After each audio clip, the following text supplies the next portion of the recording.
朋友们，大家好啊！今天是2024年的2月12日。那么今天这个视频呢，主要还是聊一下西班牙移民的话题今天呢，我坐在这个海边就跟大家呢聊个够把这个西班牙的话题聊得深入一点，从各个方面从这个移民西班牙的成本这边的融入这边的经济，这边的住吃喝住行等各方面的这个内容就聊一下。还有就是我呢，在这边生活的一些真实的一些感受。那么我先自我介绍一下就是我是从事摄影工作的就是我过去10多年以来呢，一直从事摄影的工作。我呢，在英国美国日本呢法国西班牙德国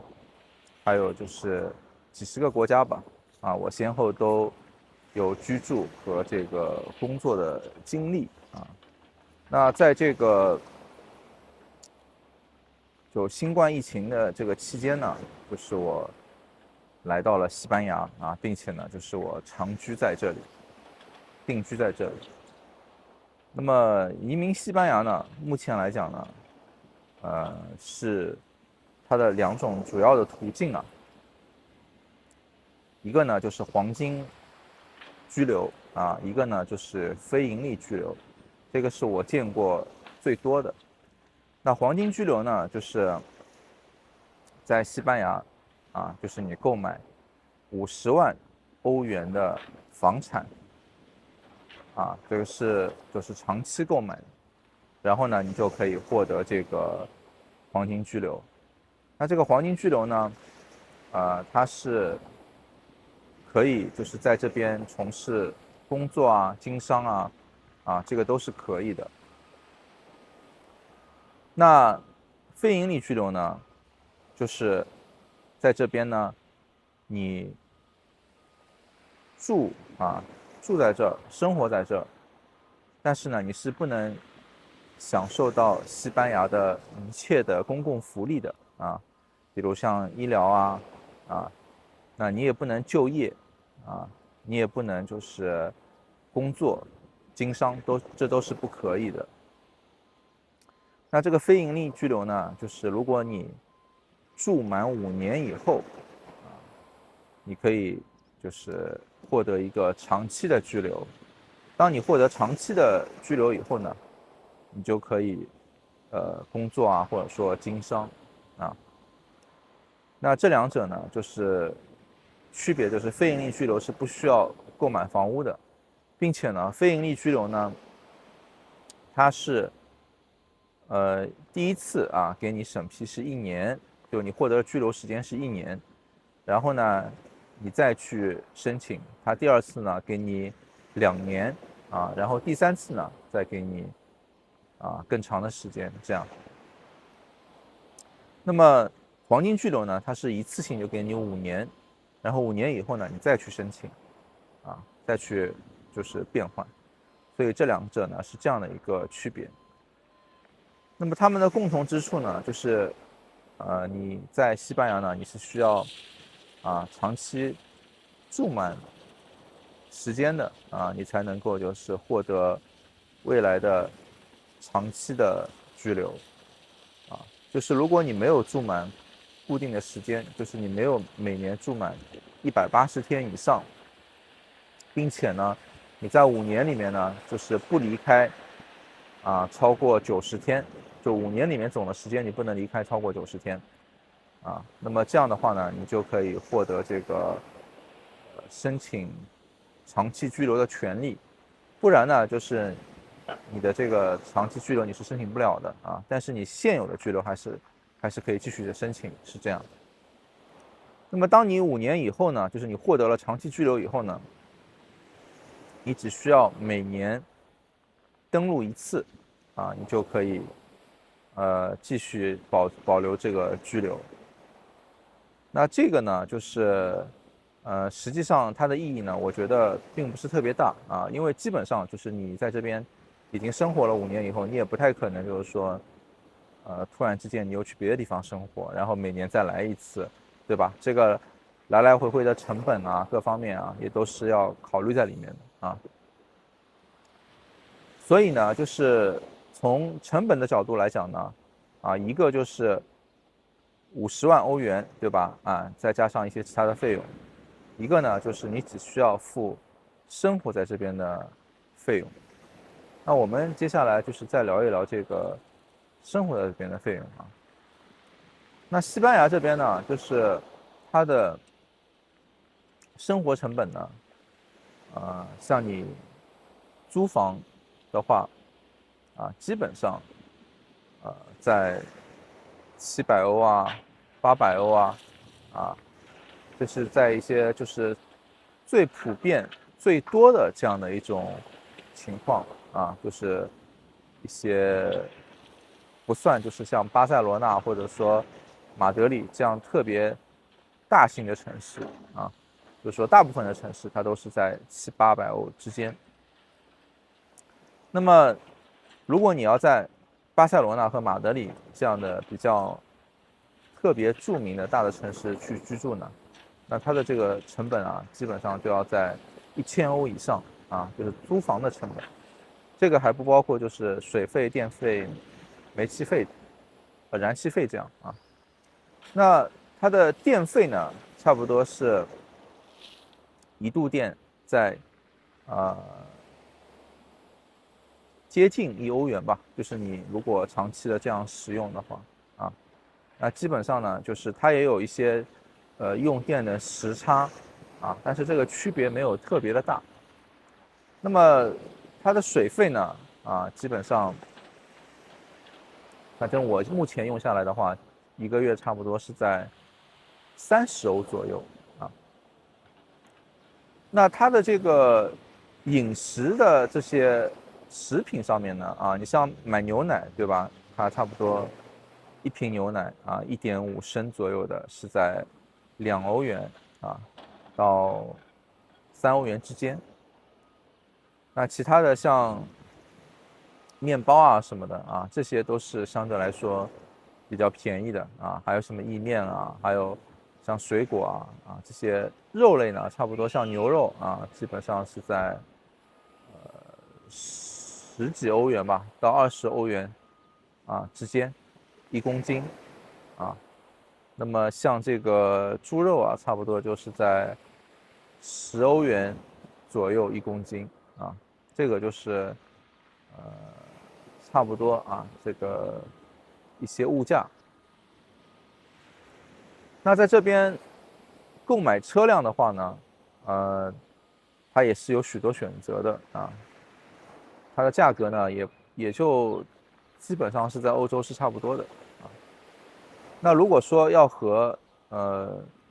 像亚洲什么日本中国去比的话，对吧？那这个车的价格呢，可能就会再贵一些是这样的。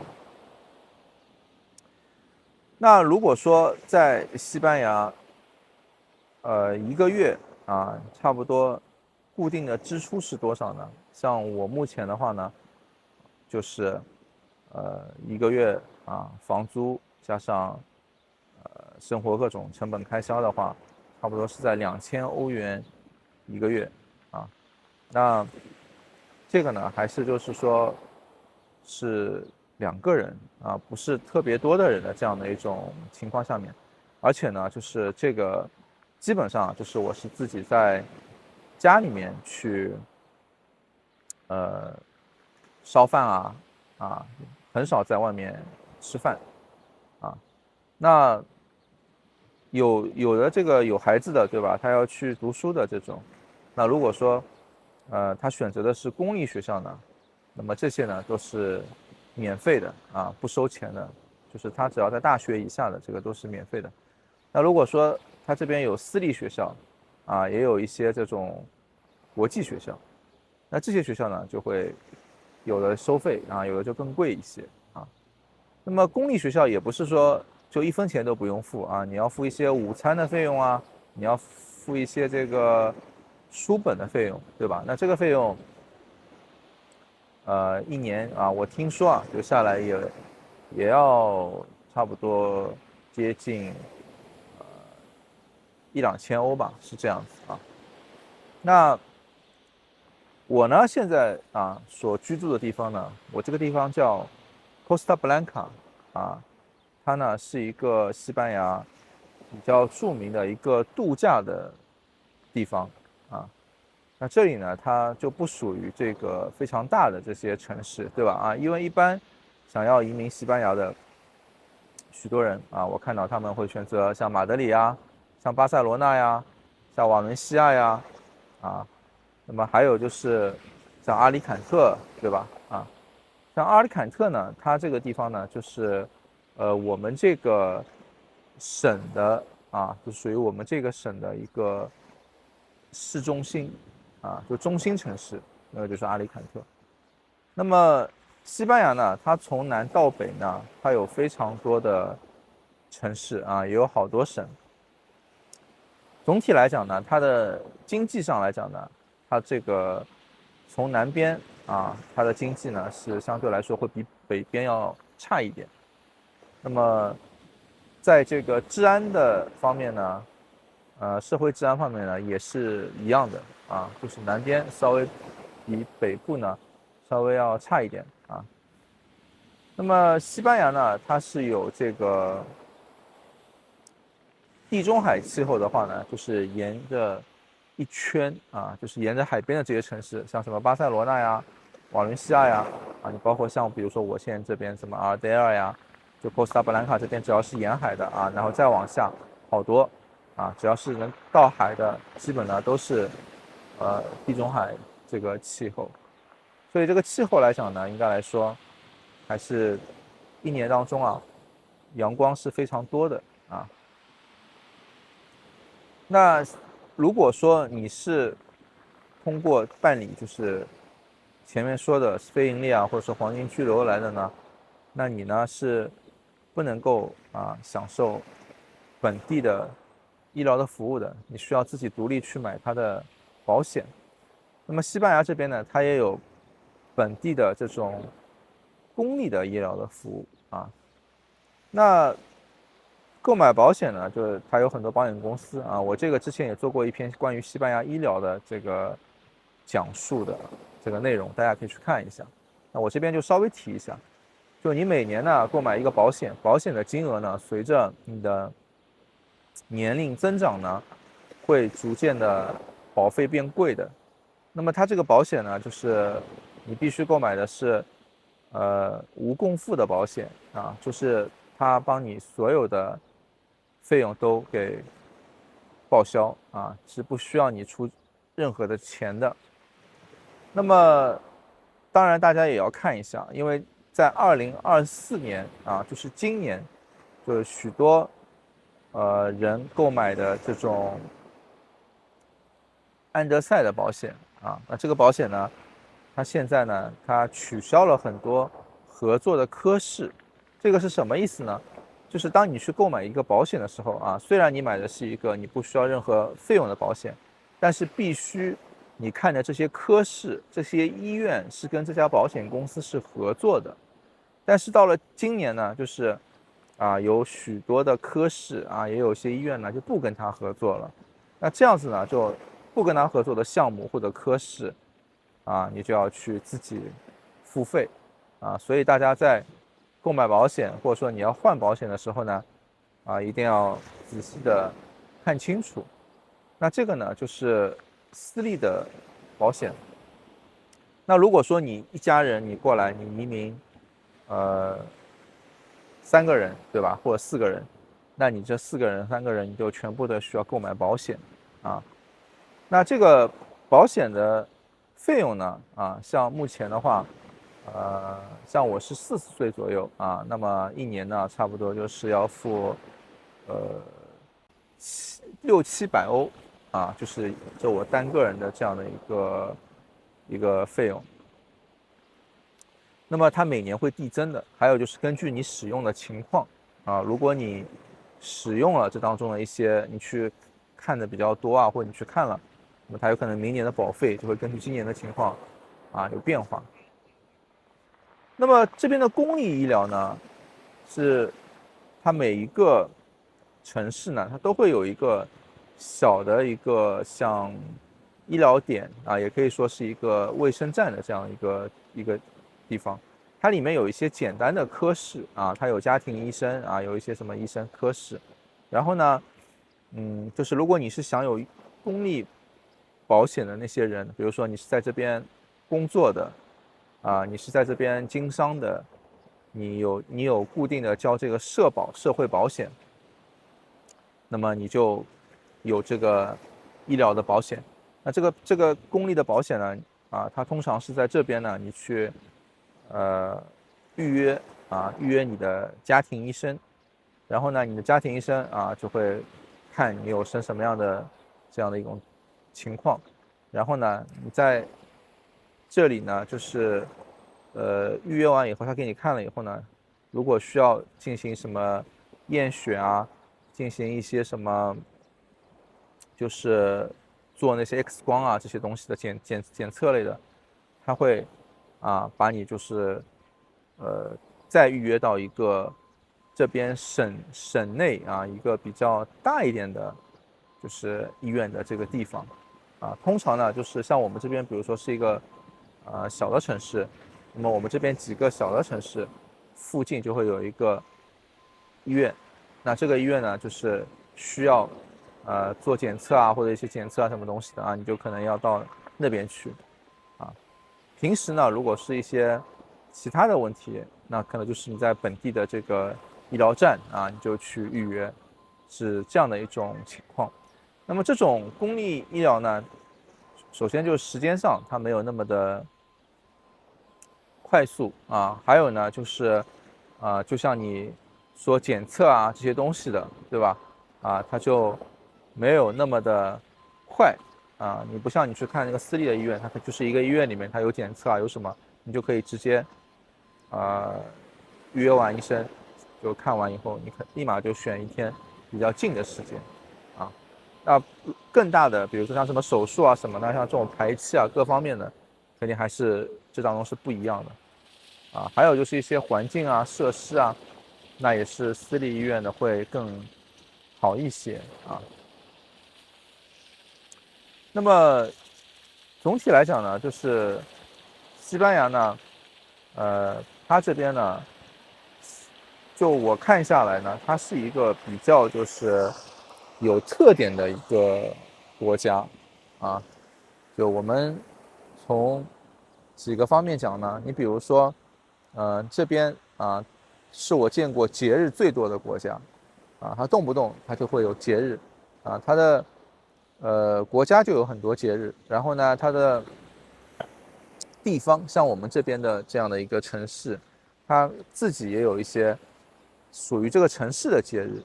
那一到节日呢，大家就会放假然后呢，大家就会上街去有一些活动有一些什么项目反正就是这种很多的。那西班牙这里呢，就是它的中午大家都是休息的，它是白天跟傍晚以后去上班我认为有可能是因为它的日照时间太长了所以呢，就是在中午的话，如果工作会消耗很大的体力，这个可能是这个原因所以呢，它是白天跟下午5点以后工作，它中午呢，像什么12点以后到下午4点钟大家都会去睡午觉的那么这个国家呢，它的工作的节奏呢，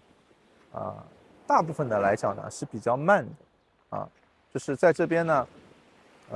你不会有这种非常急切的这种心态，因为你来了以后时间久了嘛，你也就入乡随俗了，是吧？你不可能就是说别人都慢悠悠的，你一个人非常的着急那么换而言之呢，就是说你呢，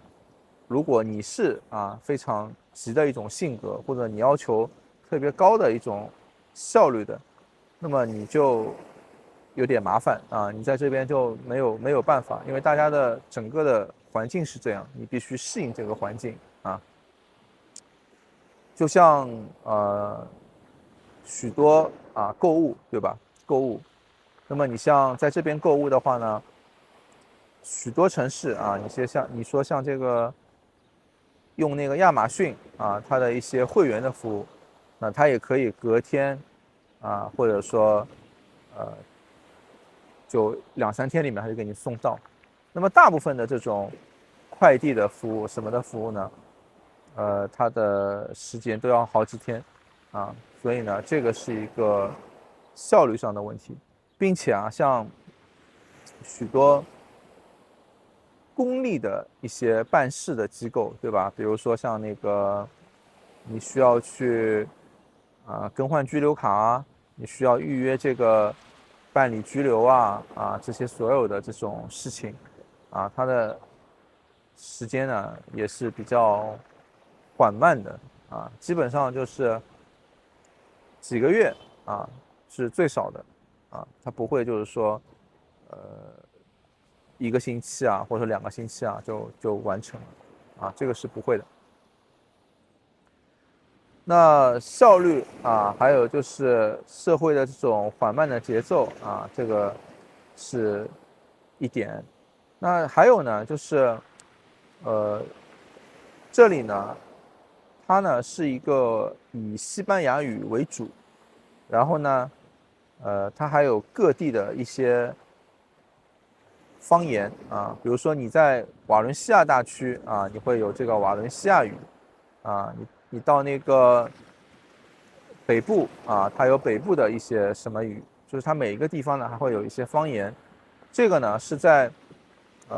当地呢，就是如果你要融入的话呢，就是你的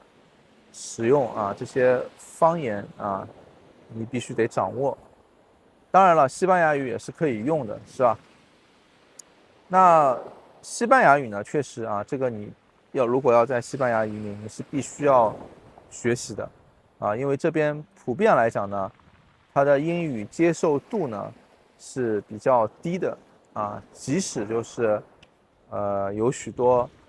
号称你比如说去医院里面，你说应该可以讲英语但比较少，其实只有很少的人能够讲，我见过大部分的人是不能讲的。所以呢，就是你必须得去学习西班牙语。那这个呢，我相信也是，你去任何一个国家移民，对吧？你都要去考虑这个问题。那我认为呢，就是如果你非常的勤奋，非常的努力，那么你花个几个月几年，对吧？就4年5年的时间呢，应该来说你可以基础的掌握西班牙语，这个是没有问题的。那你要讲的更好一些的话，可能得更长的时间，对吧？那有许多移民呢，他来这里，他在语言方面他没有去学。那许多移民，有的人他年纪也慢慢大了，他不太善于去掌握，或者他不愿意去花时间学了，对吧？这个是一个非常大的一个问题。那么融入的最主要的，我觉得就是语言第二呢，就是工作，是吧？工作的角度来讲呢，西班牙现在呢，就是说，因为西班牙它属于一个农业和这是一个农业的和旅游的一个比较发达的国家，所以呢，大部分的人呢，其实从事的是旅游业服务业还有就是农业，是吧？所以呢，就是它可能不会像许多完全以经济制造或者说金融那些国家呢，就是有那么多那种样式的工作，对吧？它这边的工作类型是不一样的，所以呢，就是你要来这边工作呢，你首先你要熟练的掌握西班牙语这个是最重要的。第二点呢，就是它有一些工作呢，它所需要你的精力呢，它是必须要你在西班牙获得的本科学位啊。那如果你是在一个别的国家你获得的本科学位，那么你来这边，比如说你要从事一名律师或者是什么建筑师之类的，对吧？那你要有这样的一个硕士或者博士的学位。但是呢，这些学位呢，它都需要你是在这边获得了一个本科学位，你才可以去读这些专业的。所以变相的来讲，就是如果你不是在西班牙读的本科学位呢，那些工作和你就无缘了啊。所以呢，这个也是在西班牙工作的一个现实的情况。那么在这边的工作的收入呢，应该来说呢，在欧盟地区的话它西班牙这个收入是比较低的它是比较低的，差不多呢，就是普通的大部分的人呢，他的收入呢都是在2000欧元以下就是一个月是这样子的。那么有极少的一些好的工作，对吧？像什么医生资深的医生资深的医生，什么律师这种的好的工作，那么这些呢，可能就是会超过2000欧元3000欧元5000欧元这个也都有那大部分的人呢，就是还是属于在2000欧元以下的这样的一个情况，或者是2000欧元左右吧那就如果说如果你自己在这边创业经商呢，你的收入或许会高一点，对吧？但是呢，你必须得还是说回来，就是你要掌握这边的一个语言，还有就是融入度的这样的一个情况。那么西班牙的治安呢，我觉得呢，就我前面稍微提了一句，对吧？我说南边的治安就从南到北相对来说就会南边弱一点北边强一点。那总体来讲呢，由于这边它还是分每个城市或者每个地区，它都有治安跟好跟不好的一些地方所以呢，就是这个要看你自己选择生活在哪里。通常呢，就是大的城市，它的治安呢，会稍微复杂一点，会差一点。小的城市像我们这种小的城市呢，它的治安呢相对会稍微好一点，因为小的城市人也比较少嘛，对吧它的这种治安就是相对好一点。那么就前几天吧我就看到有一些案子就是在巴塞罗那通往瓦伦西亚的高速公路上就有这样的就抢劫他们通过扎破你的这个轮胎，然后吸引你的注意力，把你车上的东西给偷了抢了这样子这种事情呢其实还是挺多的另外呢，你像在巴塞罗那在马德里也经常会听说有小偷有什么对吧这种事情大家也可以自己去翻一下新闻什么的那么在西班牙呢，当你如果合法居住就是你获得居留，然后开始居住，合法居住10年以上呢，你就可以申请加入西班牙的国籍那么加入西班牙国籍呢，其实就是你获得西班牙的护照，对吧？这个呢要经过一定的考试并且呢就是它要审批，那这个时间呢也是大概是需要2年的时间那当你获得了这个护照以后呢，你就可以像很多中介宣传的一样，对吧？说可以免签170个国家，这样就是它属于世界上免签国家比较多的这样的一本护照吧。那么像西班牙就是许多人就会问什么样的人就是来西班牙比较合适那根据我的看法呢我觉得一种呢就是老年人老年人我觉得如果有一定经济能力的话那么他来西班牙呢，我觉得是最合适的因为总体来说吧，它有比较全的医疗的制度，对吧？然后呢，生活啊各方面啊也是便利的，啊，如果他比较喜欢啊这种旅游啊，或者说喜欢这种呃各种农产品啊，那么在西班牙呢，我觉得还是比较合适的。那么中年人和青年人呢，这个要看是吧？那如果说纯粹是喜欢这种慢节奏生活的对自己的人生的一种呃追求就也不是那么的想呃有很强的这种要求的，那我觉得呢，就是在西班牙生活呢，这个也是非常不错的，对吧？因为我说了，它是属于一种比较独特的它是比较独特的，就是有风格的一个国家它跟许多地方不一样你比如说你像新加坡你像日本对吧？你像中国你说香港你像美国这个你感觉就大家非常的努力是吧？就生活非常的努力啊，去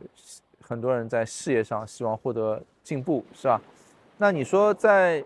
整个欧盟地区哪怕你别的国家，你像什么德国法国荷兰这些国家，其实比起西班牙呢，那西班牙的节奏也是这些国家里面最慢的，对吧？那节奏慢就决定了它的生产力那所以呢，就是在这种方面呢经济方面呢，它不是特别的看重这些，是吧？那如果说长期的居住在这里呢，呃，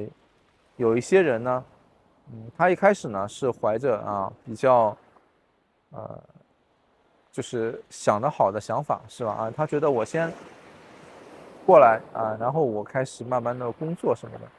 那这个呢，就是一定要注意就像我前面说的，你必须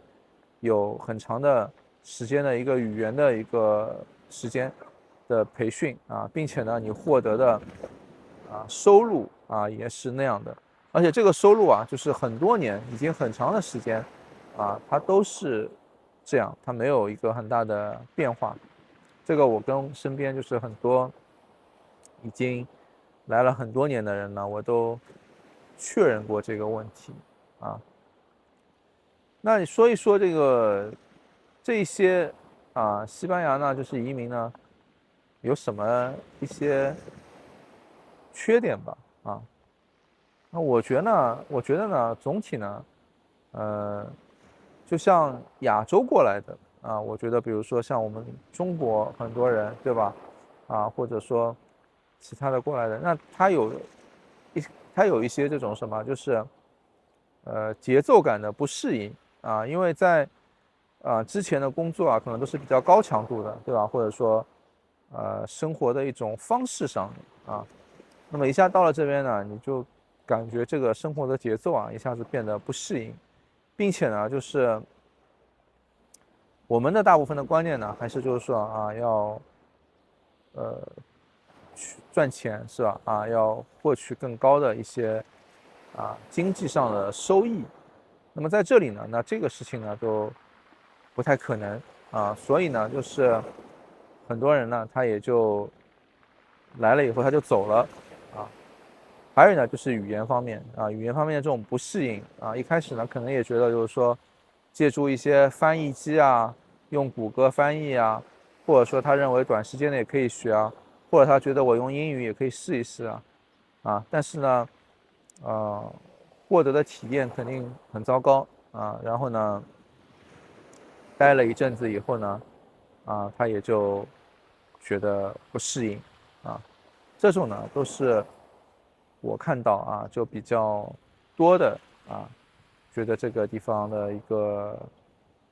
就对他们来讲，个人吧，我觉得也不能说是这个地方的问题，对吧？因为每个地方的风格是不一样的那总体的优点呢，我觉得呢，就是如果就你真的喜欢旅游的你喜欢这种度假生活的，你有一定的经济能力的，并且你这一生呢，你就选择这样的一种生活方式的那我觉得这个西班牙呢，起码它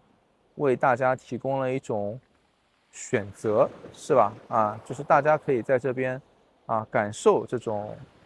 生活啊。就有的人其实也很苦恼，对吧？我们经常看很多文章也好，电影也好很多文章不都是思考吗？说在大的都市里面的这种生活这种节奏让人就是非常的向往一些这种什么海边轻松对吧？这样的生活。那么比起其他的一些像什么度假旅游的地方呢，那这里的医疗呢这里的总体的社会的这种文明的礼貌的一些程度呢还有就社会的一些便利性呢那它又超过那些地方，对吧？这你比如说像你说南美或者说非洲它都有很多呃就是海边的城市，对吧？或者说像什么亚洲也有像马来西亚、泰国它都有，对吧？但是呢，就如果说医疗或者说这些其他的一些生活便利性便利程度那这些东西呢，那可能就是西班牙呢，它还是有它的优势的，对吧？因为像西班牙，它也是在基建设施上在整个欧洲呢，它的基建呢还算是比较好的就比如说它有它的这个地铁它的高铁西班牙是世界上就是为数不多的能够自己生产高铁自己生产地铁的这些国家，